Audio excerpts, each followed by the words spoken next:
Most laundry rooms are fairly small, so the more organized the better. This is a great idea, putting a shelf up high so that you can store things up high as well as having a place for the finished laundry. But the laundry coming into the laundry room is usually the problem. You're right, Danny, because most families keep dirty laundry in baskets like this, but what do you do with the baskets? They're often just left on top of the washer or dryer or on the floor where people can trip over them, which is a problem, particularly in this type of laundry room that connects the garage to the kitchen. Yeah. So we couldn't just leave them on the floor. So what I did is I just built this organizer, which is basically a plywood, half-inch plywood box, and has storage for 5 different baskets if you put one on the top and one on the floor. What that allows you to do is separate and organize your laundry.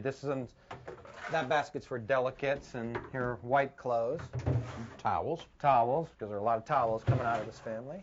And finally, just the colored clothes go in the top one. So just regular half-inch plywood. I noticed, though, that you grooved a lot of these. Yeah, I used a router to cut a dado across here. It's a 1/4 inch deep, just so the shelf fits in and really locks it in and holds it up.